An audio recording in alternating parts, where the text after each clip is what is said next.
On the night of Saturday, November 13th, 2004, in a tiny city called Craig, Alaska, all the people who were attending the Chamber of Commerce banquet suddenly stood up and broke into applause for 48-year-old Lori Waterman. Lori was sitting at a table in the back of the room. She was tall with short brown hair and her skin was very pale, but at this moment, her cheeks were flushed red with embarrassment as she looked around at all the familiar faces smiling at her. Lori knew almost all of the 1,300 residents in Craig, Alaska from her many years as a community volunteer and special education teacher's aide. And Lori definitely knew everyone at this banquet because she had helped her friend organize it. From the podium, Lori's friend told the room that she couldn't have put on this event without Lori, and that Lori was really the one person in Craig, Alaska that people could always count on if they needed help with anything. Lori stood up and smiled sheepishly and waved to all the people in the room as they continued to cheer for her. Lori wished her husband, Doc Waterman, had been there to see this, but unfortunately, he was hundreds of miles away in Juneau, Alaska, on a business trip for the weekend. Lori's husband was a prominent real estate agent. Still, Lori had the feeling that this was her lucky night. She had won the raffle for a fleece jacket earlier in the evening, and by the time the dinner wrapped up at about 10 p.m., so many people had thanked her personally for all her help through the years that she truly felt appreciated and celebrated. At the conclusion of the banquet, Lori hugged her friend who she had planned this banquet with, and then said she would see her again the next day after church. Both Lori and her friend were on a committee that helped raise money for an international Catholic event for young people. The friends hugged one more time, said goodbye, and then Lori turned around and headed for the parking lot. Lori drove her purple minivan to her peach-colored house at 604 Ocean View Drive. With its spectacular view of the bay, the 3-bedroom, 3-bath house was one of the nicest in town. But to Lori, the house always felt a bit empty whenever Doc was away. And also, this night, Lori and Doc's 16-year-old daughter, Rochelle, was also out of town at a volleyball tournament in Anchorage. So tonight, Lori was going to be all alone. As Lori headed upstairs for the night, she walked past Rochelle's bedroom and thought about the fight they had had right before Rochelle left town with her volleyball team. Lori had seen the all-black outfits that her daughter was packing for this trip and asked Rochelle why she couldn't bring something a bit more cheery. Lori was not a big fan of the goth stylings that Rochelle had adopted over the last year, but Lori's daughter just rolled her eyes at her mother as soon as she began talking about her outfit. Then Lori also told her daughter that she didn't really like the shaggy 20-something-year-old guys that Rochelle had been hanging out with recently. They seemed polite, but Lori felt like they were just too old for Rochelle, and they also didn't seem ambitious enough for an honor roll student like Lori's daughter. One of them even lived in his mother's basement. Rochelle had cursed at her mother when Lori had said some things about her friends, and at that point, Lori was furious and she just couldn't contain herself. Lori began complaining about all the time Rochelle spent on her computer, specifically all the time that Rochelle spent publicly embarrassing her family on the computer. Rochelle was a blogger whose blog, called My Crappy Life, often harshly criticized the people in her life and referred to their town not as Craig, Alaska, but as Hell, Alaska. This online journal really upset Lori because she wanted to give her daughter the best life possible. But the blog's title, My Crappy Life, really made Lori feel like she had failed as a mother. But perhaps what bothered Lori most about the blog was that Rochelle had made their mother-daughter friction public. Once, Rochelle had written about coming home from school and proudly telling her mother that she had scored a 92 on a Spanish test, but she had said her mom, Lori, ignored her grade completely and just told her she should go to fat camp. But that wasn't even true. Lori had told her daughter that maybe she should eat healthier, but never once mentioned fat camp. This fight they got into had ended with Rochelle theatrically throwing even more black clothing into her suitcase and Lori storming out of her room. Now, thinking back over what happened, Lori regretted the things she said and how blunt she had been. She still disliked the gloomy clothes, the 2 old friends, and the rude-seeming blog, but she really wished she had not offended her daughter. So, while Rochelle was off at her volleyball tournament, Lori had written her a letter, expressing how sorry she was that they had been arguing lately. Lori said that she hoped they could get back to the way things used to be when they were closer. Lori had left this note on Rochelle's nightstand, knowing she would find it when she came home, and Lori hoped it would help reset their relationship. Lori walked down the hall into her and Doc's bedroom and changed into her nightgown. She brushed her teeth and got ready for bed. As she took off her wedding band and engagement ring, she thought about Doc, wishing her husband did not have to travel so much for work. Doc was a dozen years older than Lori and not far from retirement age. Lori had hoped that he'd start throttling down his workload, but lately it seemed that Doc had been busier than ever. But Lori couldn't help but wonder if maybe there was another reason why Doc was staying away so much. She knew her husband had a wandering eye. People had made innuendos to her about that before. Lori tried not to listen to the gossip. She knew Doc could be a flirt, but she was sure he would never actually cheat on her. Still, on this night, when Lori was already feeling insecure about her relationship with her daughter, the rumors about her husband's supposed affair really nagged at her. Lori slipped into bed around 11 p.m. She grabbed the TV remote from the bedside table and turned on the TV. She didn't mind a little solitude, but she had been on her own for a few days now, and she couldn't wait for her husband and daughter to come home the next day. After a few minutes of TV channel surfing, Lori turned out the lights and drifted off to sleep.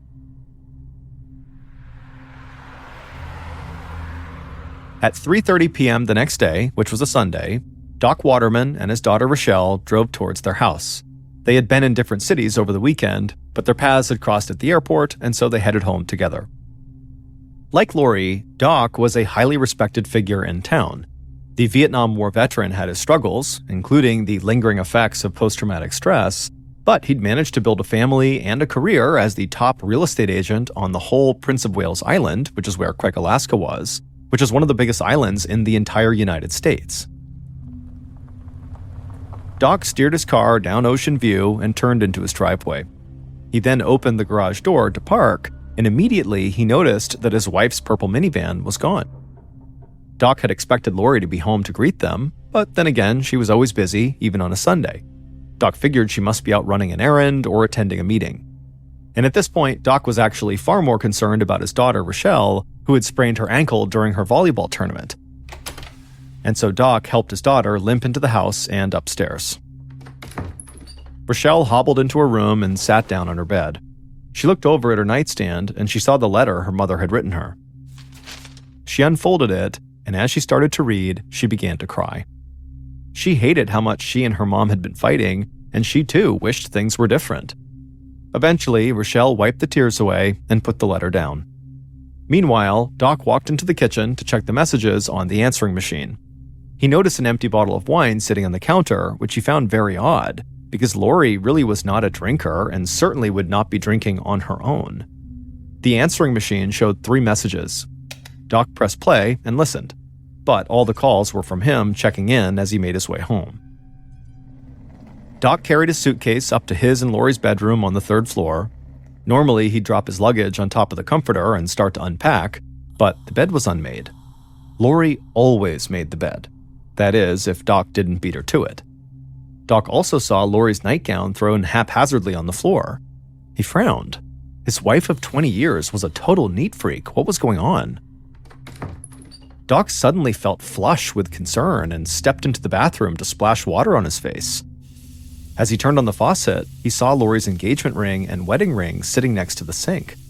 Now, Doc was really worried. Lori never went anywhere without those rings. Something very strange was going on. Doc couldn't tell what it was, but he had a sinking feeling that it was bad. Doc knew there were not that many places in their small town where Lori might be, and he couldn't just call her because in 2004, cell phones were still somewhat rare, and Lori didn't have one. So Doc just waited a few hours, hoping Lori would come home on her own, but by 7 p.m., when she hadn't and he hadn't heard from her, Doc felt like he had to act. He didn't want to alarm his daughter, but he told Rochelle that they needed to get in the car and drive around town and look for her mother. Doc and Rochelle drove to the building where the Chamber of Commerce banquet had been held the night before, thinking maybe they'd see Lori's purple minivan parked outside while she helped to clean up inside. But when they got there, her minivan, which anyone could spot a mile away, was nowhere to be found. Next, the father and daughter went to the church, but they didn't see Lori's van there either. Doc did see Lori's friend's car, and he remembered Lori saying she had a committee meeting with her friend that day, but when Doc talked to Lori's friend, The friend said that Lori did not show up to the meeting and had not called to explain why she couldn't be there. So Doc and Rochelle drove to the middle school where Lori worked, but the parking lot was empty. Despite the near-freezing temperatures outside, Doc was sweating. When he and Rochelle had started their search, he was perplexed. Now he was desperate. After driving around for almost 2 hours with no sign of Lori, Doc and Rochelle didn't know what else to do. So at around 9 p.m., they went home, and the normally composed Doc tried to keep from choking up as he called the Craig police. At about the same time Doc was calling the police, Alaska State Trooper Bob Claus drove his SUV down a logging road that cut through a pine-covered mountain nearly 50 miles from Craig. He was one of only 2 troopers who patrolled the entire 145-mile-long island. Claus was out in this area responding to a call he had received from a hunter who had said they had seen a vehicle that had gone off the road and caught on fire. Claus had spotted the plume of smoke in the sky and drove over, and there he found the remains of a minivan on the side of the mountain. It looked like the minivan had careened off the logging road until it struck a fallen log, which prevented it from rolling any further. The van was no longer on fire, but the brush and log beneath it were still smoldering. Claus climbed out of his vehicle and hiked down the slippery wet slope to reach the wreck. When he got there, he saw the tires were melted down to their steel belts. The paint had been scorched off the frame and all the windows were blown out. The fire had burned everything inside the vehicle. Claus looked for something to identify the minivan, but the license plate was a puddle of aluminum, and the vehicle identification number on the driver's side door was melted beyond recognition. Claus had originally come out here believing he was going to find a road accident, that someone had crashed, and that's why this had happened. But when he kind of scanned around the inside of the vehicle, he felt like this was something far worse. If this had been an accidental car crash, Claus would have expected to see the driver's body in the front seat, or at least nearby, and some sign that they had been in the front seat. But the 2 front seats of the car were empty and there was no sign of a driver. But when Claus looked in the back of the car, he saw something absolutely horrible. There, laying across the back seat, were the charred remains of a human torso. And next to the torso, looking straight at Claus, was a blackened human skull.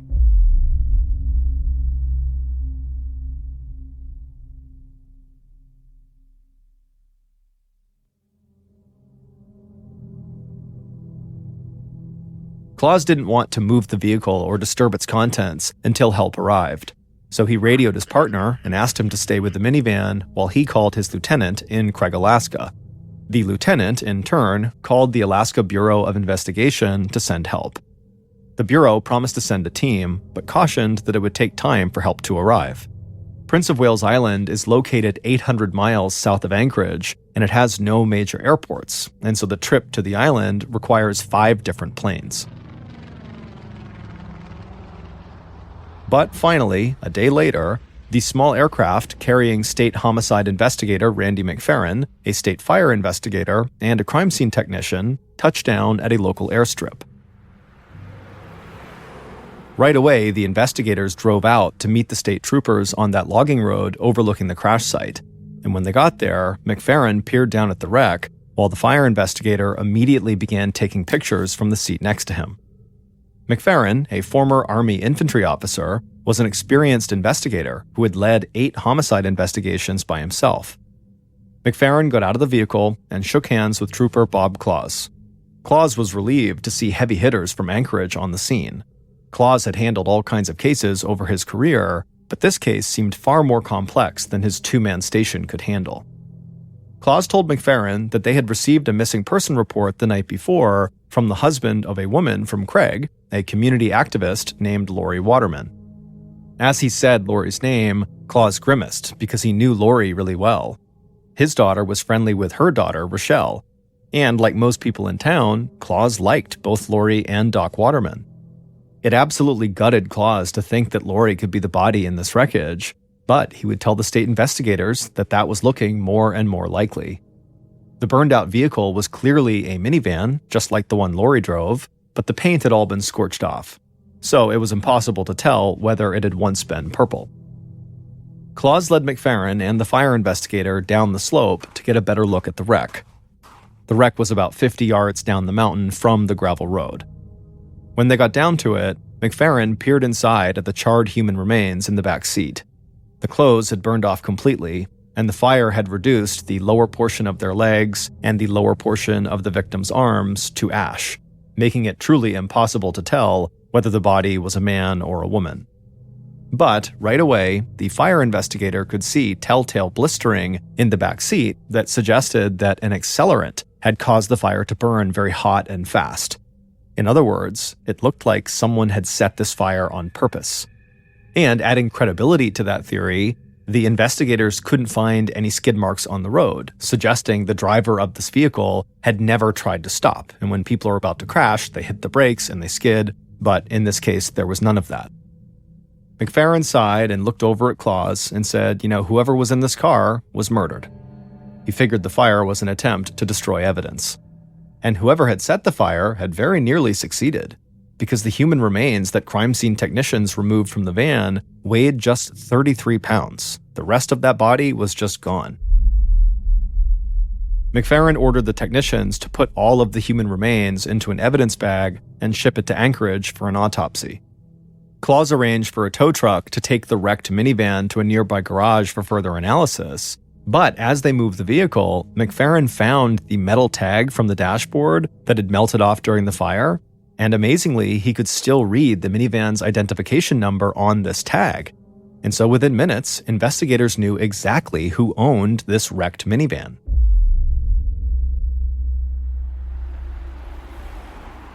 Later that night, McFerrin traveled with Claus to the town of Craig to speak with Lori's husband, Doc. Rochelle was home too, along with her friend, Jason Arant. Jason was a large man with flaming red hair, and at 24 years old, he was 8 years older than Rochelle. But the two had become close when Rochelle had worked at a store owned by Jason's best friend the previous summer. Rochelle had called Jason earlier that day because she was worried that something bad had happened to her mother. Rochelle said her mom must have gotten into a drunk driving accident because of the empty wine bottle she and her dad had found in the kitchen. Jason had immediately left his job as a school custodian and gone to Rochelle's school to pick her up. He found her in the principal's office in tears about her missing mother, so Jason had driven her home. McFerrin wanted to speak with the family alone, but Jason said he didn't want to leave Rochelle's side. That is, until Trooper Claus stepped in. Jason had actually come to Claus previously for advice on how to become a Marine, and so he respected the state trooper. So when Claus stepped in and told Jason the family really needed some privacy, Jason listened and he left. Doc invited Claus and McFerrin into the TV room on the first floor of the house. The investigators sat on the couch, but Doc and Rochelle remained standing, bracing themselves for whatever potentially terrible news they were about to learn. After a pause, McFerrin leaned forward, choosing his words very carefully, as he told Doc that they had discovered Lori's burned-out van in the woods 50 miles away, and there was a body in the back seat. McFerrin said that police still needed to make a positive ID of the body, but no one aside from Lori had been reported missing. And so unfortunately, it seemed very likely that the body was Lori. Doc was silent for a moment, and then he sort of stumbled back and fell into a chair. He had seen more than his share of death in Vietnam, and he had never cried. But this was different. He put his face in his hands and he wept. Trooper Claus turned to Rochelle, who he had known since she was a little girl, and told her how very sorry he was. But Rochelle didn't respond. Instead, she ran upstairs to her bedroom and slammed the door. As she sat on her bed, reeling at the news, her eyes fell on Lori's letter. Rochelle couldn't bear to look at it, so she put the letter inside the nightstand drawer. Meanwhile, downstairs, McFerrin had to make a very difficult request. He needed Doc to obtain his wife's dental x-rays to help identify the body. And so Doc had fumbled through Lori's address book, saying nothing until he found the number of Lori's dentist. And so McFerrin made the call and got Lori's latest x-rays sent to the coroner in Anchorage to see if maybe it was a match. After hanging up with the dentist, McFerrin and Claus asked Doc to walk them through his house and show them everything he had found the day before that seemed sort of strange or out of place and contributed to his worry about his wife. And in fact, in the days since Doc had come home, he had found even more alarming evidence of a crime. Doc took the investigators up to his and Lori's bedroom to show them the tip of a rubber glove and also a 5-inch long fiber from a rope he had found in the sheets of their bed. Then Doc pulled back the comforter on his bed to show them a spot of blood on the sheets. He said at first he assumed this might be menstrual blood, but when he had looked closer, he had seen a few other spots on both sides of the bed. Doc told the investigators that he had no idea who would want to harm his wife. Claus agreed that everyone on the island really seemed to love Lori. At this point, McFerrin very gently told Doc to go ahead and leave the house along with his daughter, because now their home was officially a crime scene and it would soon be cordoned off with yellow tape. With the help of the crime scene technician who had flown out from Anchorage with him, McFerrin started the official search of the house, and almost immediately, he figured out how the assailant had gotten inside. The door that led from the garage into the house had scratches on the lock that indicated to McFerrin that the assailant attempted to force their way in. Meanwhile, Claus began searching Rochelle's room. The walls were adorned with posters of men and women with black hair, black clothes, and black makeup. Claus continued searching through Rochelle's room, searching her dresser, her shelves, and her closet, and then inside of her nightstand, he found that letter that Lori had written to Rochelle. Claus saw that Lori addressed it to, quote, "my dearest daughter," end quote, and he felt a twinge of compassion for this mother trying to reconnect with her daughter. Claus made a mental note to make sure to return this letter to the family. When Claus and McFerrin regrouped in the TV room a little while later, they immediately began reviewing what they had found. Other than a few spots of blood on the bed, there was no sign of a struggle. A couple of details suggested to the investigators that Lori was alive when she left the house. The nightgown, uncharacteristically thrown on the floor, indicated she might have changed in a hurry, and the rope fiber inside the bed sheets suggested the attacker might have tied Lori up at the house rather than killed her. Both investigators agreed that the assailant's break-in attempt looked clumsy and amateurish, but the rope and the rubber glove suggested the killer had planned the crime ahead of time. McFerrin noted that a premeditated crime like this was typically not random. It was usually committed by someone with a personal grudge against the victim. But the scratches on the door where the assailant had entered the house suggested they did not know this family well, because Doc told investigators that most people who knew them would know where he kept the spare key and would have simply unlocked the door. This was perplexing to investigators, so until they could narrow it down, everybody was a suspect.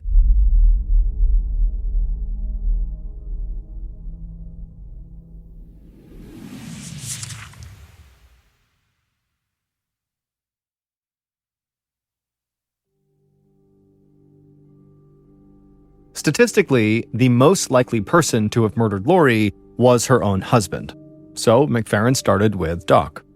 Claus had told McFerrin about the rumors that circulated around town that Doc was having an affair.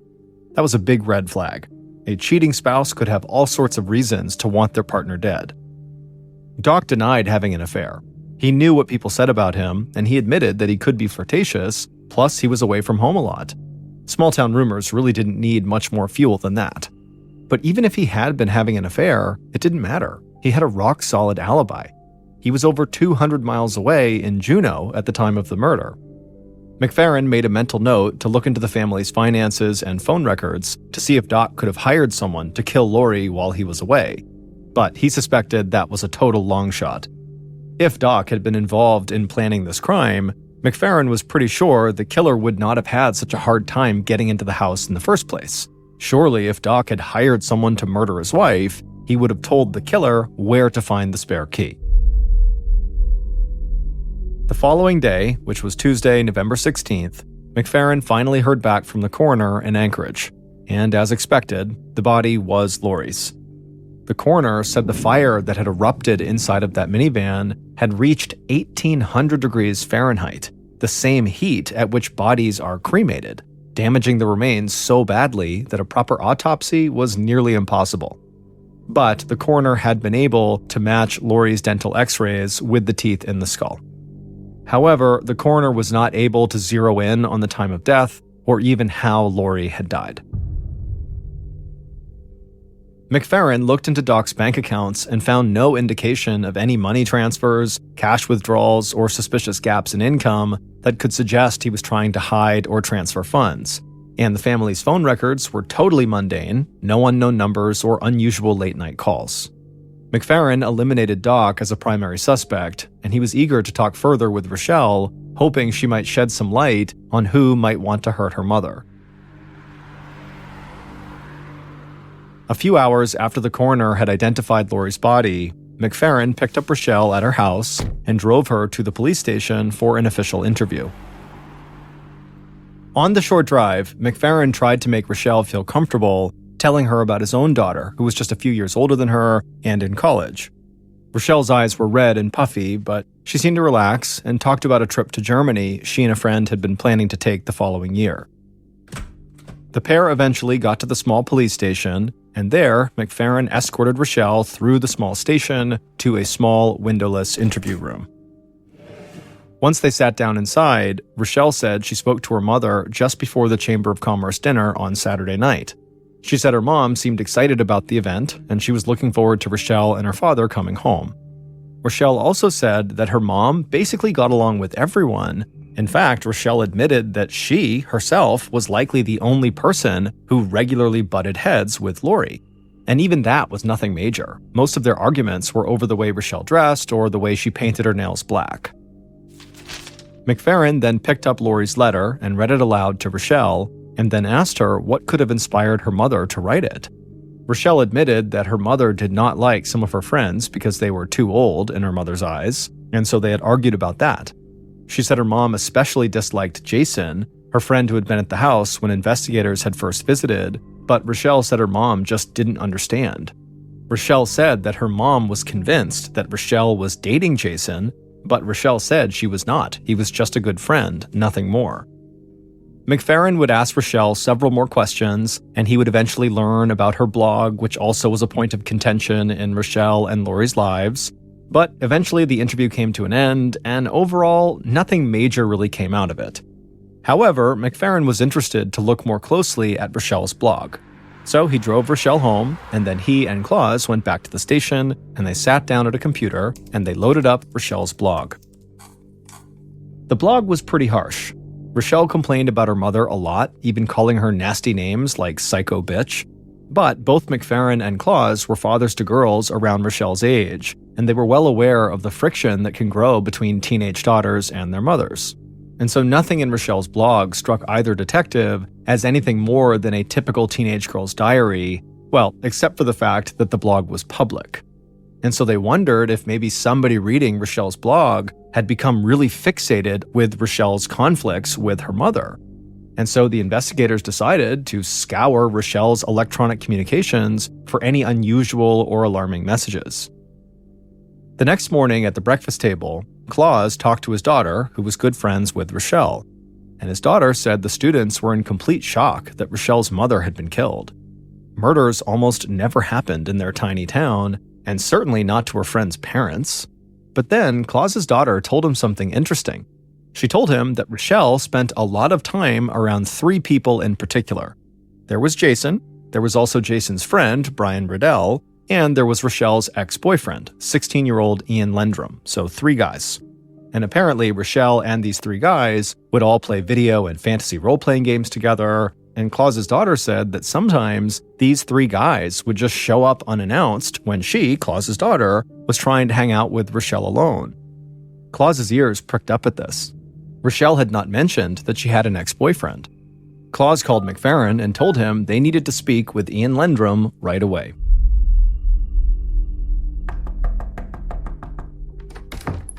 Later that morning, so this was 3.5 days after the murder, McFerrin tracked down Ian at his house. The teenager had just woken up, but McFerrin noted that Ian was not surprised to see him. Ian said that everyone on the island had been talking about Lori's murder. McFerrin followed Ian into his kitchen and sat at the small round table. Ian poured 2 cups of coffee, handed one to McFerrin, and sat down across from him.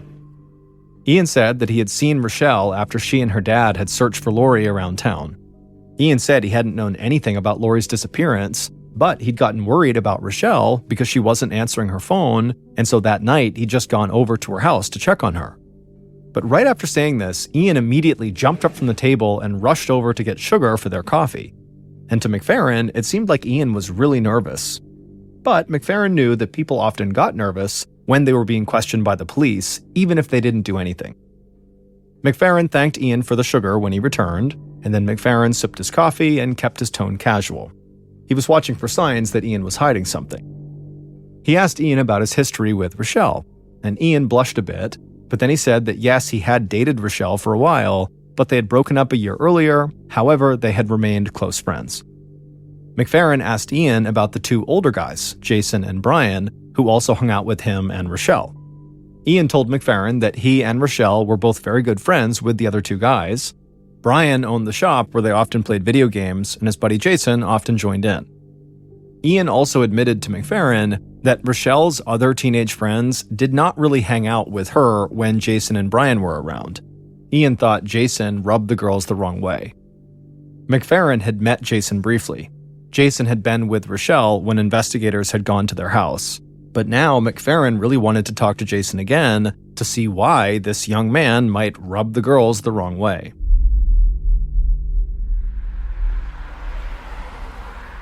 At noon the same day, McFerrin met with Jason at the trooper post near the high school where Jason worked. McFerrin brought Jason into an interview room and offered him some water. Jason nodded and took the bottle from him, but left it on the table unopened. Jason, a big man nicknamed Red for the color of his hair, had once dreamed of becoming a Marine, but he had washed out of boot camp, mainly because he was seriously out of shape. So Jason came back to the small town of Craig, got a job as a high school janitor, and moved into his mother's basement. He also began hanging out at his buddy Brian's computer shop. As Jason and McFerrin talked, Jason spoke slowly and very carefully. He said he had previously dated Rochelle, something Rochelle never mentioned in her discussion with McFerrin. That was pretty strange, McFerrin thought. But Jason said that their romance did not last long because it caused way too much trouble for Rochelle at home.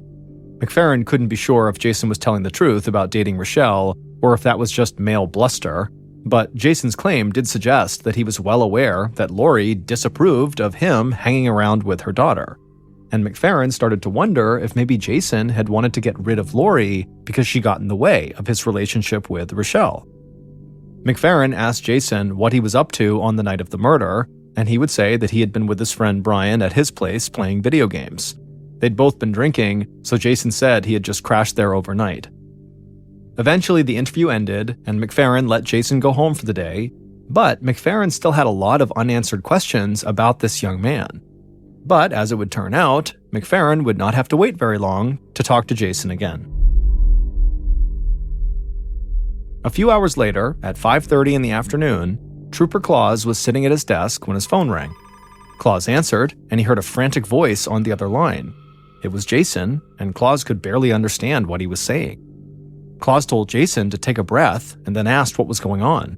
Jason shouted into the phone that he was at the school where he worked and he'd just been attacked by a man with a knife. Claus hung up the phone and immediately told McFerrin about the call. The two investigators raced over to the school, and when they arrived, they found Jason sitting on the bleachers by the football field. He was in tears as he told them that a man had snuck up on him by the dumpsters and held a knife to his neck. Jason said the man had warned him to stay away from Rochelle, or there was going to be another accident. Then the man ran the knife across Jason's neck. Jason showed the investigators a red mark that the serrated blade had left on his skin. Claus and McFerrin exchanged looks that expressed their doubts. They had been suspicious of Jason before because of his hidden romance with Rochelle, but his conduct now just seemed bizarre. He had no witness to back up his story, and the wound on his neck looked totally superficial and was likely self-inflicted.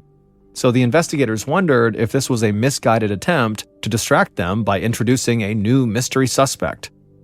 McFerrin quickly pressed Jason for a description of his attacker. Jason claimed he didn't get a good look at the man, but McFerrin said that seemed highly unlikely. The attack happened in broad daylight. Surely Jason would have seen something that could help them identify the assailant. Jason's voice got softer as he tried to grasp for details. He was fumbling, which meant he was vulnerable. So McFerrin dropped any pretense that he believed what Jason was saying. He told Jason flat out that he thought he was lying. Jason looked like he had just gotten the wind knocked out of him. He was quiet for several seconds, then he let out a deep sigh and admitted that it was true. No one had attacked him. He had cut himself. Now, McFerrin knew he had the advantage.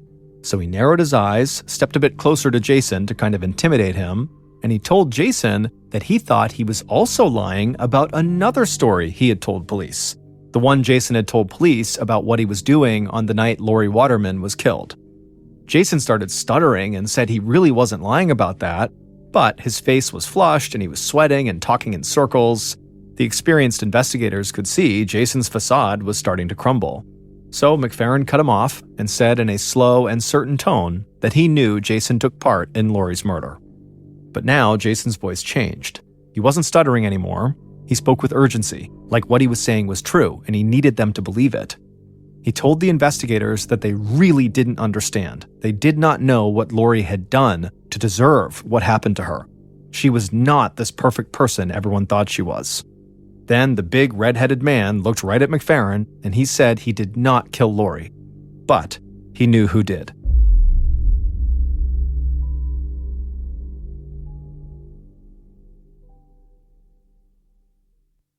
Based on information provided by Jason and evidence discovered throughout the investigation, here is a reconstruction of what happened to Lori Waterman on the evening of Saturday, November 13th, 2004.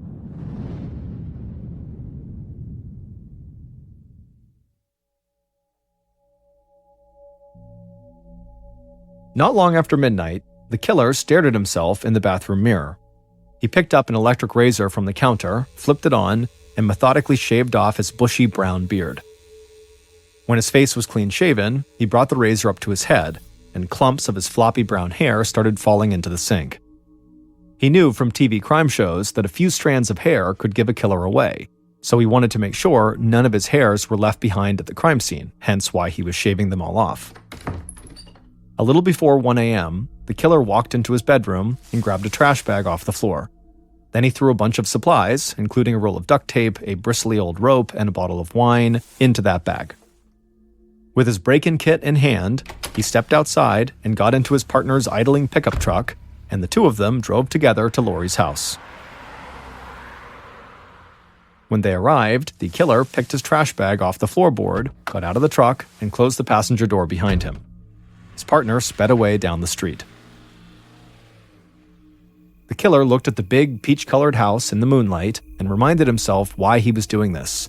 A dangerous woman lived in that house and she needed to be stopped.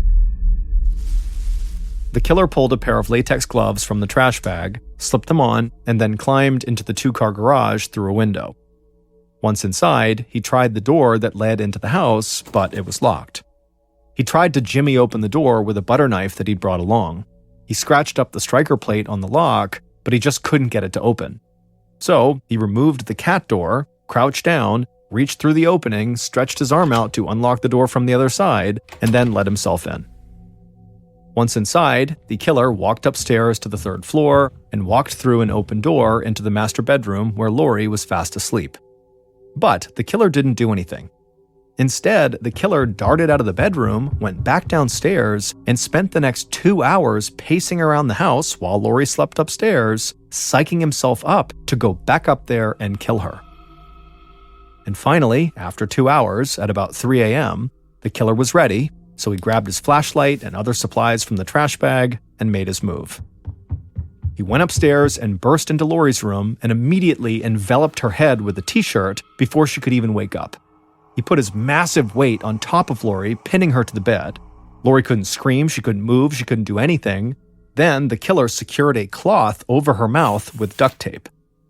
The killer tied his rope around Lori's neck like a dog leash and dragged her from the bed across the room. He rifled through Lori's dresser, pulling out a sweater and jeans, and ordered her to change out of her nightgown. Lori complied with his demands, changing into street clothes right in front of him. The killer held the rope so she wouldn't go anywhere, but he averted his gaze. After Lori had changed, the killer wrapped socks around her wrists and then duct taped over them, sealing her wrists together. He didn't want to leave any residue from the tape on her skin, which is why he taped directly on the socks. The killer then forced Lori, who was now bound and gagged, down the stairs into her kitchen. And then once they were down there, he sat her down and took the gag from her mouth. He opened up the bottle of wine that he'd brought along, poured her a full glass, and forced her to drink it as he held it. He kept forcing Lori to drink wine until she'd finished the entire bottle. Then the killer put the gag back in Lori's mouth and led her out to the garage. He opened the back door of her purple minivan and ordered her to lie down across the back seat. Lori was now very drunk, but the killer was still worried about her making a run for it, so he tied her to an armrest in back to make sure she couldn't go anywhere. But after doing this, the killer noticed that the tip of his latex glove had ripped off while he was securing Lori with duct tape. Worried that he might leave a trace of his DNA in this tip of the glove, he ran back inside and back upstairs and scoured the bedroom, but he could never find that piece of latex. Cursing, he rushed back down to the garage. It was now close to 4 a.m., which meant he did not have much time until dawn. So he hopped behind the wheel of the minivan, and using Lori's keys, he turned it on and drove off, with Lori in the back, lying across the back seat, her arms and legs bound. As the killer drove out of town in the minivan, his partner caught up with him and followed in the truck they'd driven to the house. The killer drove about half an hour north of town, where the roads turned to gravel, and then he continued for another 30 minutes through the thick hillsides of Prince of Wales Island. Finally, he pulled over by a creek and pulled Lori out of the car.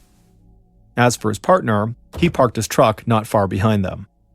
The killer then put a garbage bag on the ground and laid Lori on top of it to keep her from getting dirty. Getting dirt on Lori's clothes was not part of the plan because he wanted it to look like Lori had had a drunk driving accident. And so, with Lori in place on the trash bag on the ground, the killer crouched over Lori, wrapped his massive hands around her neck, and attempted to break it. He heard a crack, but Lori didn't die. Instead, her gag had slipped off. Lori, breathless and drunk, tried to say something to the killer, and the killer was horrified at the sound of Lori's voice. So he just raised his flashlight over his head and swung it as hard as he could against Lori's neck 12 times, but Lori just kept on breathing. Desperate to finish the job and just get out of there, the killer pinched Lori's nose and covered her mouth with the cloth, suffocating her. Lori struggled as best as she could to get free, but she was bound and gagged and totally intoxicated, and she was way smaller than the killer, and so she was no match. Lori's breath finally gave out, and she died laying on the ground in the middle of nowhere. The killer checked Lori's wrist for a pulse, and when he couldn't find one, he concluded that she was dead. However, after he cut off the tape around Lori's wrists and ankles, he could see there were clear marks on her neck, and there was mud on her clothes despite his efforts to keep mud off of them, and so this made him rethink his plan. He knew this would not look like a drunk driving accident. So, at 5 a.m., the killer put Lori's body back in the purple minivan and pushed the vehicle off the logging road down a steep embankment. It crashed into a fallen tree and came to a stop. The killer's partner had not planned for any of this, but he knew the plan was changing. The killer now wanted to destroy all the evidence. So the partner grabbed a jerry can of gasoline from the truck and rushed over to the killer. The killer then poured that gasoline on the ground, on Lori's body, and all over the minivan. Then he backed away, lit a match, and tossed it onto the gasoline trail leading to the minivan. In 30 seconds, the vehicle had exploded with flames, but there was nobody around to hear it or see it except the killer and the partner. The killer and his partner ran back to the truck, and the two of them drove into town just before the sun started to rise. Once the killer got back to his place, he played some video games and tried to calm down, while his red-haired partner got ready for his janitor shift at the high school. And before he headed to work, he got a phone call from Lori's daughter, Rochelle, and she wanted to know how everything had gone earlier that morning. Jason, who had told police he did not kill Lori, was technically telling the truth. However, he was the partner who drove the truck and helped plan the murder. His friend Brian, who was also friends with Rochelle, had been the one who actually carried out the murder. However, these two were not acting alone. It turned out Rochelle had had sex with both Jason and Brian, and as a result, both of them would do anything for her. For months, Rochelle had complained to them about her mother. Over pizza and video games, she would tell them how Lori hated the way she dressed and took offense at Rochelle's adoption of Wicca, the nature-based religion associated with witchcraft. But most of all, Rochelle would tell them that her mother was really upset about her, Rochelle, hanging out with Jason and Brian. Her mother was afraid that Rochelle could marry someone like them, leading to a dead-end life instead of realizing her true potential. But Rochelle also critically told Jason and Brian that her mother physically abused her, slapping her and even hitting her with a baseball bat. She said her mother also threatened to sell Rochelle into prostitution. But none of Rochelle's stories of abuse were real. They were dark fantasies fueled by real-life mother-daughter friction. However, when she spoke to Jason and Brian about her mother, Lori was made out to be a real-life monster who was going to kill Rochelle unless Jason and Brian put a stop to it.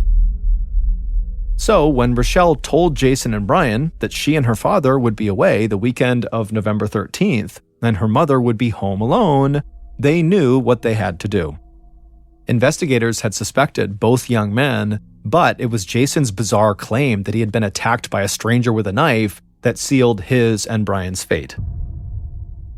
McFerrin and Claus knew Jason was lying about that knife attack, but they also believed he was lying when he said he did not kill Lori. And so they pressed him, and he would finally admit to helping plan the murder and to driving Brian to the scene. So in exchange for a lesser sentence, investigators got Jason to wear a wire and record Brian talking about the murder. And sure enough, on this wiretap, investigators would hear Brian describe basically everything that happened and who played a role, and so they had enough to arrest both young men and Rochelle.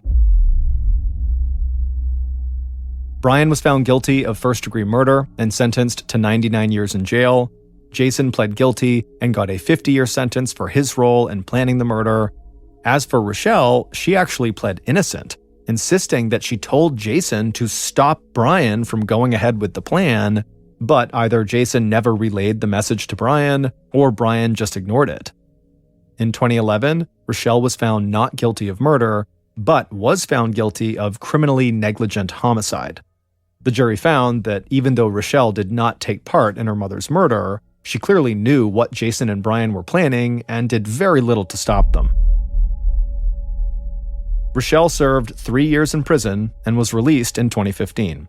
She moved to Florida, where she revived her My Crappy Life blog and continues to maintain it. At around 9:30 p.m. on Christmas Eve 1992, 18-year-old Danita Gillette finished up her shift at Rally's, a fast food hamburger restaurant in her hometown of Dayton, Ohio.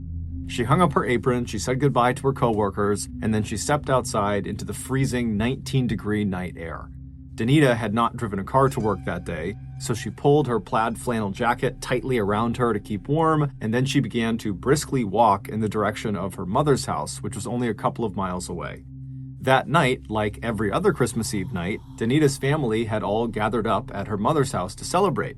The Gillettes were one of those big families that were very close and who always looked out for each other. When Danita had gotten pregnant when she was only 15 years old, she had told her parents and 7 siblings, all of whom were older than her, that she'd likely have to drop out of school and get a full-time job to provide for this child. But her family's reaction was, "Nonsense. We'll help you raise this baby so you can stay in school and get a good job and still have a great life." And sure enough, from the moment Danita gave birth to her daughter, her entire family stepped up and made themselves available to provide childcare anytime she needed them to. Fast forward a couple of years back to that Christmas Eve night in 1992, and since Danita had to work that shift at Rally's, her daughter, who was now 2 years old, had been spending the night with her family at her mother's house. And so as Danita walked, she suddenly had this urge to call her family and just check in to make sure her daughter was okay, and also just to give them a heads up that she would be there in the next 30 minutes or so.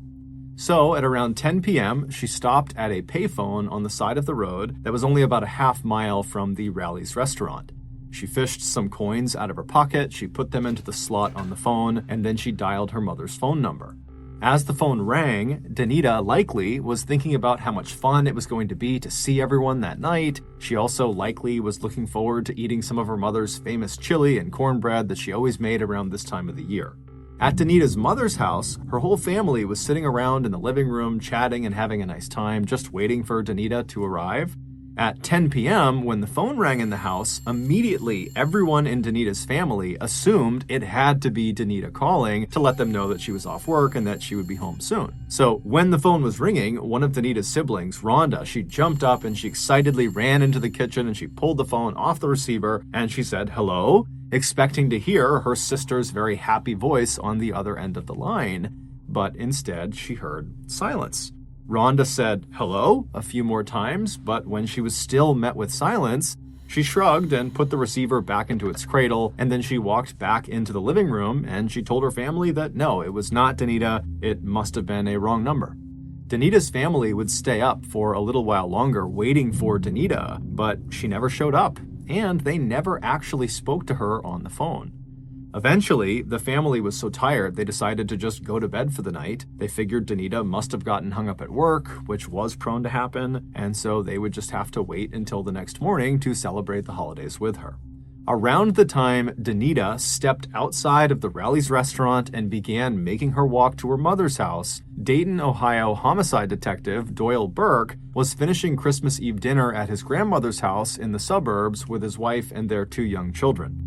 Like the Gillettes, the Burkes also liked to get together with family on Christmas Eve at Grandma's. But much as Detective Burke enjoyed the holidays, he'd been a homicide cop long enough to know that just about every week, at least one person got murdered in Dayton.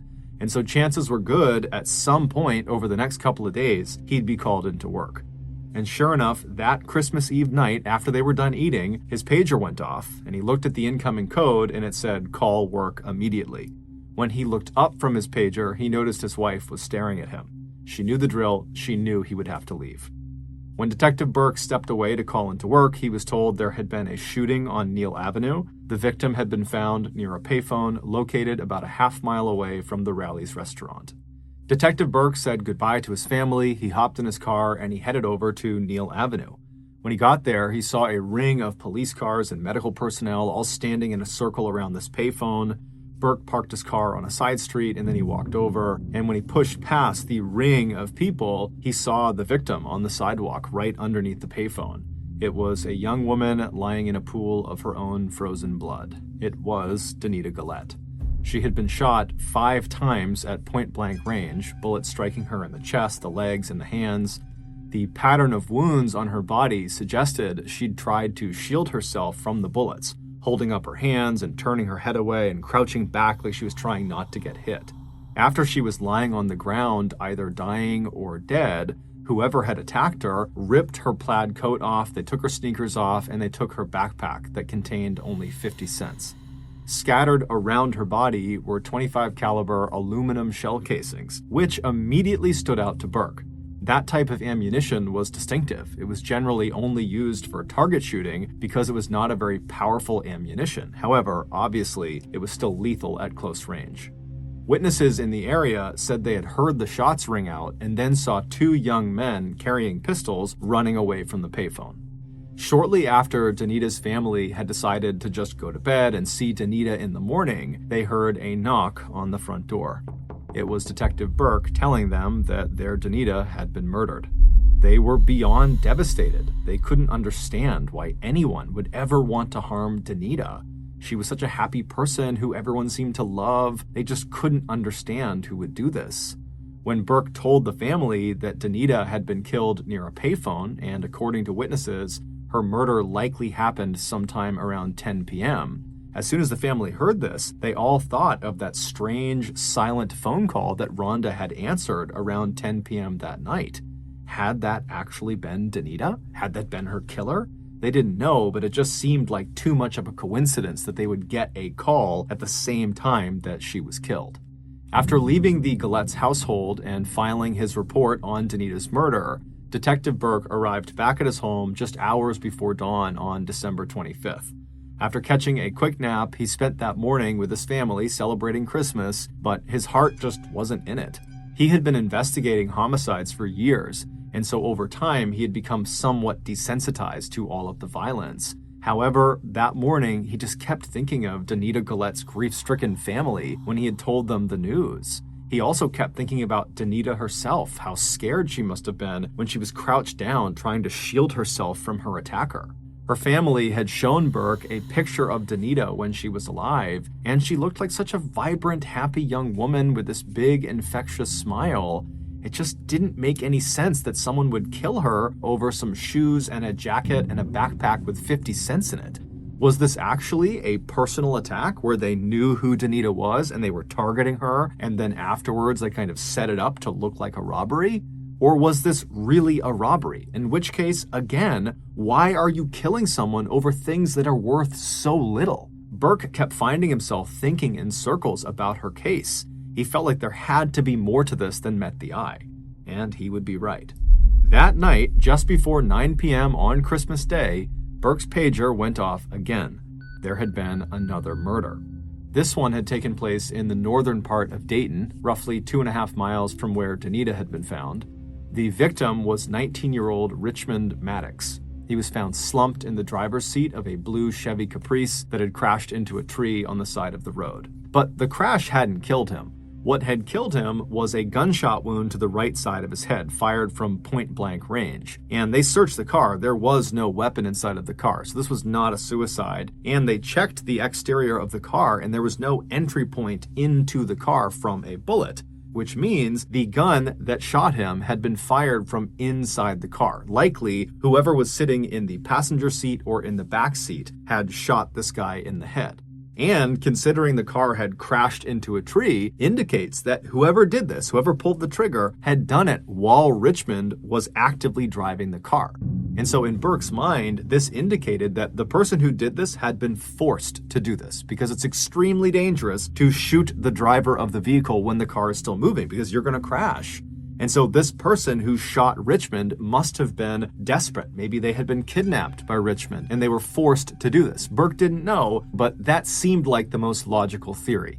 When police spoke to witnesses in the area, they told the police that they heard the crash and then they looked outside and they saw what looked like a short young woman, probably a teenager, get up from the ground near the car and then start running away with a limp.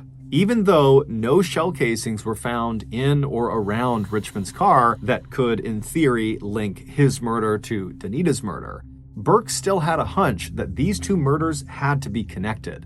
They had occurred less than 24 hours apart, so back to back, and the bodies were found less than a couple miles apart. And in Burke's experience working in homicide, coincidences rarely occurred. Things happen for a reason. And in Burke's mind, he's thinking, these murders are connected. I just got to figure out what the connection is. But Detective Burke's investigation into Richmond Maddox's death only seemed to further complicate things. Richmond's family, who were stunned at the news of his murder, had no idea who would want to kill him, or who the girl fleeing the scene could possibly be. The only girl in Richmond's life that the family could think of that might have been in the car with him was his ex-girlfriend, 16-year-old Laura Taylor, who they described as being very sweet and polite. But when Burke went to Laura Taylor's house on the morning of December 26th to interview Laura, he was in for a shock. Laura had apparently not been home in several days, and her parents were very worried. Hearing that their daughter's ex-boyfriend had been killed, they feared the worst, that something terrible had also happened to Laura. But before Detective Burke could even begin to process this new information, that now, in addition to two strange murders, he also now had a missing juvenile, who very well could be the key to solving what was happening, unbelievably, while he's thinking about all these different things, Burke felt his pager vibrate again. There had been another shooting. This time inside of a mini-market convenience store that was only 3.5 miles south of where Richmond Maddox had been found. This time, there were two victims. Both were still alive, but they were in critical condition. 38-year-old Sarah Abraham was a classic American success story. After immigrating to the United States from war-torn Ethiopia, she and her family worked hard and established businesses in the Dayton area that included a restaurant and a few convenience stores. The convenience store where this shooting took place was the location where Sarah spent the majority of her time. On the day after Christmas, while Detective Burke was speaking to Laura Taylor's family, Sarah Abraham said goodbye to her 3 young children and then headed out the door to go open the convenience store for the day. Once she arrived and she opened the store and went inside, A 71-year-old regular named Jimmy Thompson came in and he stood by the register to chat with her about the holidays. And then at some point, a middle-aged man named Jones Pettis came inside as well, and he began browsing down one of the aisles. A few minutes later, a teenage girl came up to the register and tried to buy a pack of gum, but she was 5 cents short. Jimmy cheerfully reached into his pocket and gave her a nickel. She smiled, took the nickel, put it on the counter, and then she took the gum and walked out of the store. Then, a few minutes after the girl had left, 2 young men entered the store, each holding a pistol. Sarah and Jimmy immediately threw their hands up over their head, and Sarah told the gunman, take anything you want, we'll give you all the money we have, please just don't shoot us. One of the men barked at her to open the cash register and give them all of her money. And so with shaking hands, Sarah reached down and she opened the register, she pulled all the money out, she gave it to them, and then she kept her hands up. She had given them everything they had wanted. But for some reason, the man who had taken the money from her still raised his pistol up, he put it right in her face, and he fired 2 shots. One went straight through her mouth, and the other went through the top of her head. And then, after she collapsed to the ground, the men began shooting at Jimmy, but amazingly, they missed him despite being right in front of him. And Jimmy, who was thinking on his feet, immediately threw himself kind of over the counter and acted like he had been mortally wounded. And so the gunmen, believing Jimmy was down as well, they turned around and they began walking out of the store. But as they were leaving, they noticed Jones Pettis, who was trying to hide at the end of one of the aisles. And so they just fired at him, striking him in the hand and in the stomach. Then the 2 gunmen left, they hopped in a car, and they fled. Paramedics would rush Sarah Abraham and Jones Pettis to the hospital. Jones would survive, but Sarah would die from her injuries 5 days later. When Detective Burke arrived at the convenience store that morning, the other officers who were already on scene told him that Jimmy and Jones had not gotten a good look at the shooters. They just said that they were 2 young men and that they didn't recognize them. After being told this information, Burke stepped inside of the convenience store to have a look around.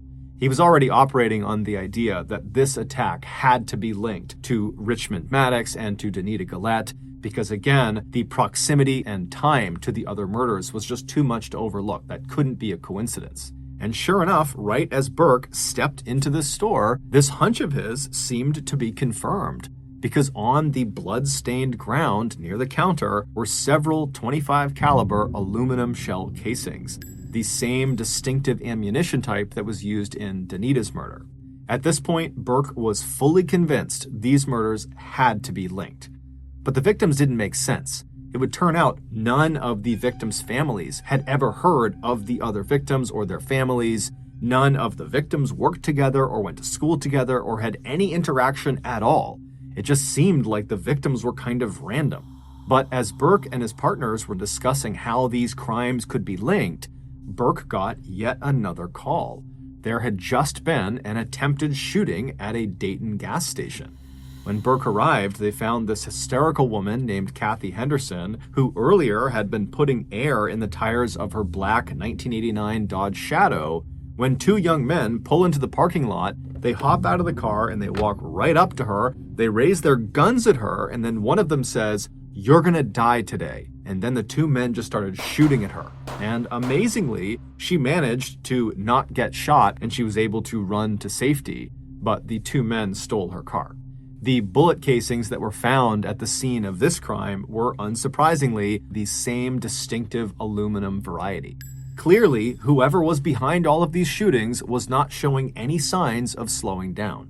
And so by now, the shootings in Dayton had attracted so much attention that it was not only all over the local media, but it was all over the national media. This was all anybody in the country was talking about, that there was just these rogue people running around Dayton shooting random people, and the police apparently couldn't stop them. And so panic was spreading like a wave amongst Dayton residents and surrounding areas. It didn't seem to matter who you were or what you were doing. Suddenly, everyone felt like they could be next. On the evening of December 26th, shortly after Kathy Henderson's carjacking was reported, Dayton Police Sergeant John Huber was in his patrol car cruising the northwest neighborhood of Dayton when an all-points bulletin came across his radio. The dispatcher said to be on the lookout for the 1989 Dodge Shadow that Kathy Henderson had stolen, and that if they found it, be advised because the occupants were likely the same people perpetrating all of these shootings all over town, and so they were likely armed and dangerous. Huber had developed a knack for finding stolen cars in Dayton. He knew where all the little cutouts were and back alleys were where people like to stash their stolen cars, and so he decided he would just go looking for the Dodge Shadow. And after only being on the hunt for about 20 minutes, he looked down a dark, quiet street just a mile away from where Danita had been killed, and he saw a black Dodge Shadow parked on the side of the road. When he drove up behind it, he saw it was empty, so he called the police station and asked them to run the license plates. And when they called him back, they told him that the plates did not belong to a black Dodge Shadow. They belonged to a blue Pontiac Grand Am, and that the Grand Am was registered to a 34-year-old man named Joseph Wilkerson. Sergeant Huber was confused and thought maybe he had given them the wrong plates, but then he noticed, parked a little ways down the road ahead of the Dodge Shadow, was a blue Pontiac Grand Am. And so on a hunch, Huber drove forward and he took down the Grand Am's license plates and he called back into the police station and he asked them to run those. And they would come back and they would say, well, it turns out the plates on the Grand Am are the plates that should be on Kathy Henderson's Dodge Shadow. Meaning, clearly, in an effort to cover their trail, the suspects had switched the license plates between these two cars. And so naturally, Sergeant Huber picked up his radio and he asked if Joseph Wilkerson had reported his car as stolen. And after a few moments, the radio crackled back from headquarters that no, Joseph Wilkerson had not reported this car stolen. So Huber immediately became very suspicious of this Joseph Wilkerson person and told headquarters they should really send someone over to Joseph's property to talk to him, since most likely he was either one of the shooters or was involved in some way with all of these shootings. Huber said he would stay put on this road and he would stake out these two vehicles and wait to see if anyone came back to claim them. Detective Burke and his team were the ones dispatched to go check out the Wilkerson property. It was a small single-floor white house that was located only about 2.5 miles from where Danita had been killed. Burke opened the front gate that surrounded the property and he walked along the pathway up onto the front porch and he knocked on the front door, but there was no answer. Burke called out that, hey, it's police, you gotta open up, but there was silence in the house. Burke left the porch and walked around to the back of the house and knocked on the back door, but still no one came to the door. However, as Burke and his team stood around the back of the house, they all started to smell something awful. It was this putrid smell that was definitely coming from inside the house. They didn't know what the smell was, but given the circumstances and frankly the urgency to figure out who is behind all these shootings, they decided this smell constituted potential foul play, and so they kicked in the back door and they made entry into the house. Immediately, the smell picked up tenfold. It smelled absolutely horrible inside this house. And just from a quick glance around the inside, it was very obvious this house had been ransacked. Somebody had robbed this house. All the drawers and cabinets had been opened. There was trash and clothing and random pieces of electronics all over the ground. And so the police, they have their guns out. They're scanning around the room and they're yelling out, "Police, if you're here, show yourself. We're coming in." But no one showed themselves. It was all silent in the house. And so the police began carefully stepping through the house, and they eventually turned right and began walking down this one central hallway that seemed to lead to kind of a back room that looked like maybe a bedroom at the end of the hall. And as they're walking down this hallway, the smell is getting stronger and stronger. And then finally they get to the end of this hallway and they look into this room and they can see what is causing the smell. There on the bed in this room was 34-year-old Joseph Wilkerson. His wrists and his ankles had been tied to the 4 posters of the bed with electrical wire, kind of putting him in a spread eagle position on his back. He had no clothes on, but he had a pillow over his chest and his head, and on the outside, on the top of the pillow, were 2 obvious scorch marks. Someone had clearly pressed a gun into that pillow and then fired 2 shots through it into Joseph's chest and his head, killing him. And from the look of his body and the smell, Wilkerson had likely been dead for at least several days. Also on the ground was another aluminum shell casing, meaning almost certainly this murder was connected to all the others. But the police still had no clue who their attackers were. Who were these mysterious two young men? Who was this young girl who jumped out of that car? Was that Laura Taylor? Was that the ex-girlfriend? Was she kidnapped? They didn't know. None of it made any sense. Who were the victims? They don't know each other. Why are they being chosen? What is the connection? And so because the police were kind of at a dead end and they really didn't know where to take this case, they set up a tip line that night for people in Dayton and outside of Dayton to call in with any information about any of these shooting victims. And over the first couple of hours that this tip line was established, the callers that were calling in were providing nothing of value. But late that night on the 26th, a call came through from an 18-year-old named Nicholas Woodson. And based on the tone of his voice, it was obvious he was genuinely scared for his life. He told police that he thought he was going to be the next Dayton murder victim. When police asked him why, he said, "Because I know who the killers are. There's 4 of them, and I think they're planning to kill me next to keep me from talking to you." While the police spoke with Nicholas, Sergeant Huber was still hiding out in his patrol car, watching the Dodge Shadow and the Pontiac Grand Am from a distance. He was kind of hidden behind some trees. And at some point, he saw movement in an apartment building situated just opposite where these 2 vehicles were parked. 3 young people walked out of the building. They walked down the front steps out onto the road. And as they crossed over the road towards the 2 vehicles, they were illuminated by the streetlight, and Huber could clearly see there were 2 young men and a small young woman. One of the men climbed into the driver's seat of the Dodge Shadow, while the other 2 climbed into the passenger and back seat of the Shadow. As the driver turned the Shadow on and pulled away from the curb, Huber radioed into headquarters that the vehicle was on the move and he needed backup right away, and then he too pulled away from the curb and began following them. After just 2 blocks, the Shadow stopped, and at that moment, Sergeant Huber sped up behind them with his lights on, and immediately the passenger door of the Shadow flew open and one of the 2 men took off running, but the other man and the woman stayed in the vehicle. Huber's backup had not arrived yet, so he couldn't worry about the runner. Instead, he stepped out of his car and stood behind his open car door to kind of use it as a shield, and he aimed his pistol at the driver and he yelled for them not to move. Inside the Dodge, the interior light was now on, and it showed the man was still sitting in the driver's seat, not really doing anything, and the young woman who was in the car, who was in the back seat, she was becoming hysterical, and she was screaming at the driver to shoot him now, shoot him now! But the driver didn't do anything. And then moments later, backup arrived, and they were able to pull the man and the woman out of the Dodge without a fight, and they arrested them both. They were 19-year-old Marvalis Keene, and the young woman was none other than 16-year-old Laura Taylor, the ex-girlfriend of Richmond Maddox, whose family had reported her missing. The police searched the nearby buildings for the man who had run, and they quickly found him. He had gone back inside the apartment building that Sergeant Huber had originally seen the trio come out of before they got into the Dodge Shadow. The runner was 17-year-old DeMarcus Smith, and with him in the building he was attempting to hide inside of was 20-year-old Heather Matthews, and she was actively trying to hide DeMarcus. And so both of them were arrested as well. When all 4 of them were brought back to the station, the police noticed that Marvalis was wearing Danita's flannel jacket, and DeMarcus was wearing Danita's sneakers.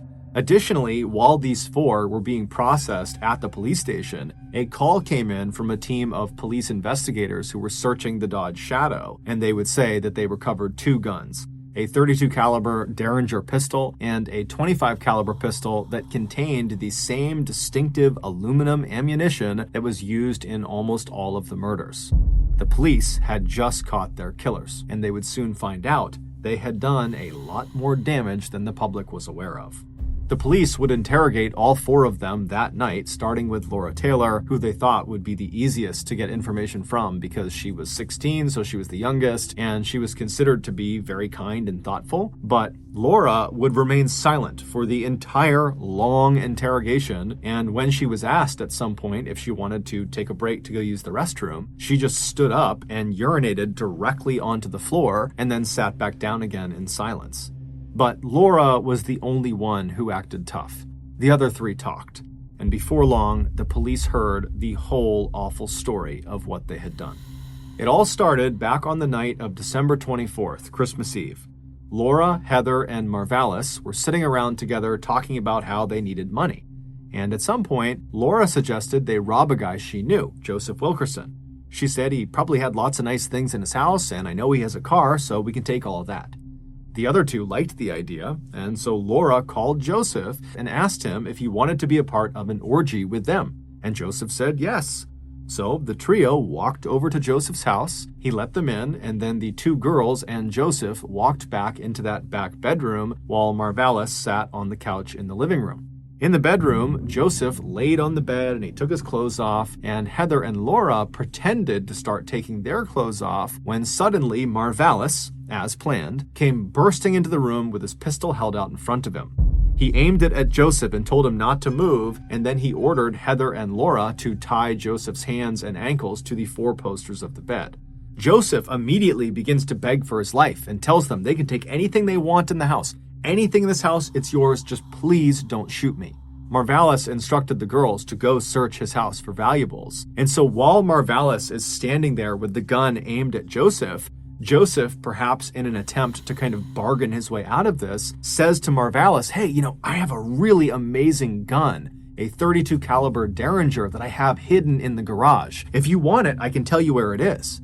And so Marvalis was totally interested, and he said, yeah, tell me where it is. And so Joseph explained where to go in the garage, and so Marvalis left the room, he went into the garage, and he would eventually find this little gun, this .32 caliber gun. And then when Marvalis walked back into the bedroom with Joseph, he promptly walked over to Joseph, grabbed a pillow, he put it over Joseph's chest. Joseph is just looking up at him, wondering what he's doing. And then Marvalis took this new gun, this .32 caliber Derringer, and he pushed it into the pillow, so it was aiming straight down at Joseph's body. Joseph pleaded with him not to shoot him, but Marvalis pulled the trigger and he fired a shot through the pillow into Joseph's chest. Joseph began screaming, and then he made this guttural sound and his whole body began to shake. And so the other two girls, they heard the sound of the shot, so they came running back into the bedroom. And when they saw what was happening, they just stood there. And then Laura looked over at Marvalis and said, hey, can I shoot him too? And Marvalis says, sure. And he hands her the .32 caliber Derringer, the one they had taken from the garage. And Laura takes the gun. She walks over to the still shaking Wilkerson. She repositions the pillow on his face. She pushes the Derringer into the pillow, aiming right at Joseph's face. And then she pulls the trigger, but it doesn't fire. And so frustrated, she turns away from Wilkerson, who's still making all sorts of noise. He's still shaking. And she walks over to Marvalis and says, let me use your gun. And so Marvalis pulls out a .25 caliber gun. It was his gun. It was the gun that used aluminum shell casing rounds. And he hands it to Laura. And so Laura hands him the Derringer. She takes the .25 caliber. And then she walks right next to Joseph again. She grabs the pillow and makes sure it's flush to his face. She puts the .25 caliber gun up against the pillow, aiming it right at Joseph's face, and then she pulls the trigger. This time the gun would fire, and as soon as it did, Joseph's body stopped shaking and he went limp. As the trio stood there staring at Joseph Wilkerson's lifeless body, they all realized something. Killing was actually quite fun. The trio left the bedroom and began eating Wilkerson's food and watching his TV and looking for things to steal, all the while happily talking about how amazing the killing experience had just been. Eventually, though, their killing high had worn off, and they realized that Wilkerson did not have any cash in the house, and really, he didn't have nice stuff in his house, so they couldn't really even sell very much of it for very much money. And so they decided they needed to go rob somebody else to get the money they needed. But first, they recruited another friend of theirs, DeMarcus Smith, to come over and join them. When DeMarcus arrived, he, along with Laura and Marvalis, left Wilkerson's house, leaving Heather behind to watch over the place. The trio walked away from the house towards town, keeping an eye out for anyone who was out alone and could potentially be an easy target to mug. And eventually, around 10 p.m., they spotted a young woman they didn't know standing near a payphone. It was Danita, and she was fishing coins out of her pocket to put into the phone. By the time Danita had finished dialing the number of her mother's house, she heard the sound of Marvalis and DeMarcus come running up behind her, and when she turned around, she saw they had guns pointing at her, so she dropped the phone. Then the two men demanded she give them her shoes, which she instantly did, but then, simply because he thought it would be fun, Marvalis still just started shooting her. So he shot Danita 4 times, And then DeMarcus, who had not been a part of the Wilkerson killing, just immediately joined in, and he shot her a 5th time. After she was laying on the ground, dead or dying, the two men yanked her plaid jacket and her backpack off, and then they ran back to Laura on the other side of the road, and the trio retreated back to the Wilkerson house. When Danita's sister, Rhonda, picked up that phone call around 10 p.m. and was met with silence, that really had been her sister Danita calling, but Danita had died literally seconds before the line had connected. Even though, once again, their robbery target did not yield them very much in terms of monetary value, the friends felt like this second murder was still a really good thing. It was a turning point for them. They felt invincible. Killing was the best high that any of them had ever experienced. So in some ways, it didn't matter that they weren't making any money out of these robberies. It was the killing part they liked. To celebrate their murders, the four friends threw a party that night at Wilkerson's house. So Wilkerson's dead body is just literally decomposing in the bedroom. They just shut the door during this party. One of the people who showed up to this party was Jeffrey Wright, one of Heather's former boyfriends. And at some point in the night, Heather and Jeffrey got into this huge argument, and Jeffrey grabbed Heather by the hair and started dragging her into a back room. And so, drawn by the commotion of this, Marvalis burst into the room after them and chased Jeffrey, who leapt out of a window. Marvalis jumped out of the window after him and then began shooting at him, hitting Jeffrey 4 times in the legs as he ran away. Miraculously, Jeffrey would make it to a hospital and he would survive, though he would not go to police and tell them what happened. Seeing Heather's ex-boyfriend get shot excited Laura, and she decided she wanted to shoot her ex-boyfriend too. So the next day, on Christmas, Laura called up Richmond Maddox and asked him if he wanted to have sex with her at a nearby motel. When he said yes, she told him he would have to pay for the motel, so bring cash. Richmond agreed, and when he arrived at the designated meeting place that day, Laura climbed into the front passenger seat next to him, knowing full well she was going to kill him and steal the money out of his wallet first chance she got. But after they took off, Richmond looked in his rearview mirror and he saw Marvalis and DeMarcus following them in a car. Sensing this was a setup, Richmond hit the gas, and without any hesitation, Laura pulled out the .32 caliber Derringer pistol they had stolen from Wilkerson. She placed it against Richmond's right temple and she fired. Then she threw herself out of the moving car right before it crashed into the tree. Marvalis and DeMarcus would swing by and pick her up a little ways down the road, and then the trio would head back to their base of operations, the Wilkerson house. At this point, the foursome had killed 3 people and nearly killed a 4th. But while they were very pleased with this, they still hadn't managed to take anything of real value from any of their victims, and realistically, even though the killing was fun, they did need cash. They had no money. So the next morning, on December 26th, Laura, Marvalis, DeMarcus, and Heather decided they would rob a convenience store. So they pulled up in front of Sarah Abraham's store, and while Heather, DeMarcus, and Marvalis waited outside in the car, Laura went in to scope the place out. After going inside and counting how many people were in there, although she counted wrong, she walked up to the counter to buy gum, but she was a nickel short. However, 71-year-old Jimmy Thompson gave her the nickel she needed, and so she bought the gum, she smiled, and she made her way out. When she walked back outside, she hopped into the car, and she told DeMarcus and Marvalis that it was just 2 people inside, the cashier and the man who had given her a nickel. She had not seen Jones Pettis, who was at the end of one of the aisles. So DeMarcus and Marvalis go inside the shop, and they hold Sarah and Jimmy at gunpoint, and after getting all the cash out of the cash register, which was only $40, the urge to kill became too much for Marvalis to control. And so he raised his gun, he aimed it at Sarah, and he shot her in the face. DeMarcus would attempt to shoot Jimmy, but he would miss. And then the pair, on their way out, would notice Jones at the end of the aisle. And even though he posed absolutely no threat to them, they shot at him anyways. After Heather drove them away from the convenience store, they stopped at a gas station for reasons we don't really know, at which point DeMarcus and Marvalis, they see this woman, Kathy Henderson, who's just completely minding her own business. She's putting air in her Dodge Shadow's tires, and they decide they're going to kill her too. So they hop out of the car, they walk over to her, and Marvalis literally says to her, "You're gonna die today," and then he raises his gun and he begins shooting at her, as does DeMarcus. But amazingly, they miss her, and so she gets away. She does not get shot, and then they just steal her car. Even though by now, the foursome had left behind an astounding amount of evidence that 100% was going to get them caught eventually. Despite that, their only fear at this time was that two of their friends, 18-year-old Marvin Washington and 16-year-old Wendy Cottrill, might snitch and turn them in. Marvin and Wendy had been present at that big party at the Wilkerson's house and had overheard the foursome talking about the murders, and the foursome knew they had overheard.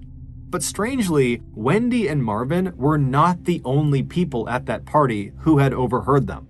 18-year-old Nicholas Woodson was also at this party, and he overheard, and they knew he overheard. But for some reason, the foursome had identified Marvin and Wendy as the most likely to snitch. And so Marvalis confronted the pair about this, and he told them they would have to come along for the next murder to prove their loyalty and trustworthiness. And Wendy and Marvin agreed. And so that night on December 26th, Marvalis and DeMarcus drove Marvin and Wendy out to the edge of town to this gravel pit. And when they got there and parked the car, Wendy and Marvin realized they were the next murder victims. They pleaded with Marvalis to let them go, that they wouldn't say anything, they promised, but he wasn't having it. Marvin eventually got out of the car and DeMarcus followed, and DeMarcus told Marvin to get on his knees, which he did, and then DeMarcus shot him in the back of the head, execution style.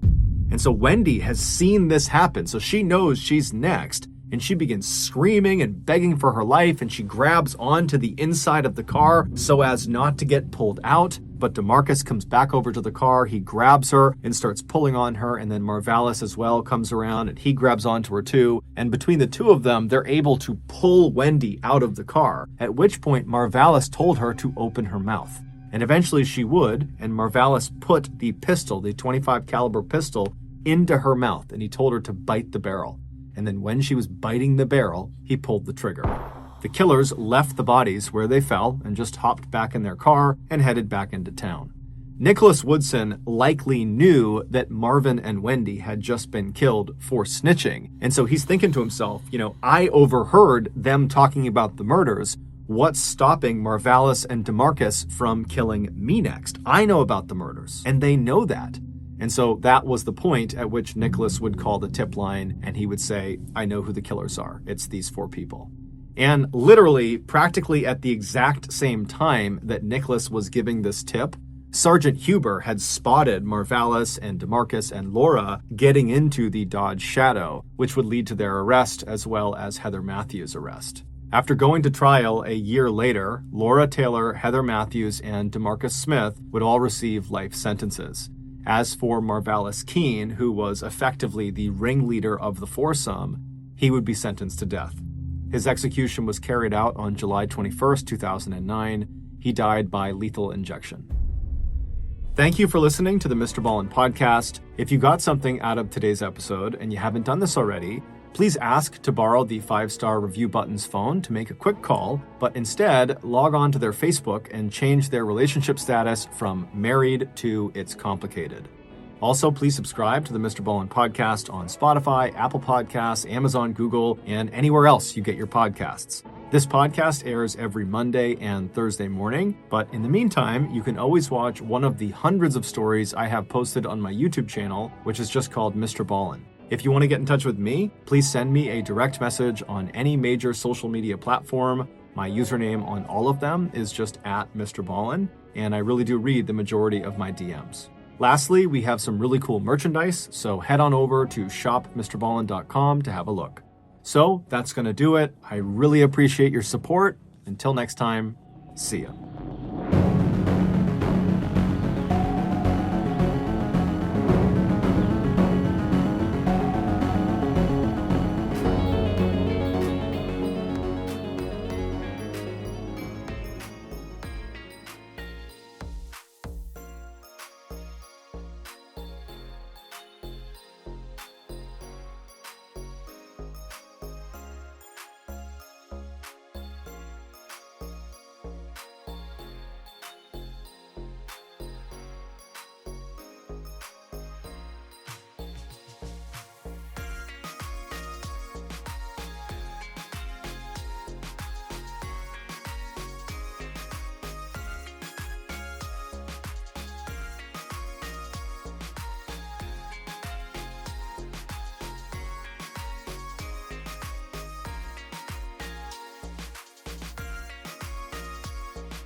Thank you for taking the time to watch the video. I hope you enjoyed it. If you did, please like, comment, and subscribe to the channel for more content. Your support means a lot to us and helps us create more videos that you'll love. We appreciate your feedback and would love to hear your thoughts on the video. What did you like about it? What could we improve? Your feedback will help us create better content in the future. If you're interested in seeing more videos like this, please subscribe to our channel. We post new videos every week, so you'll always have something new to watch. Once again, thank you for watching and supporting our channel. We hope to see you again soon. Smiling face.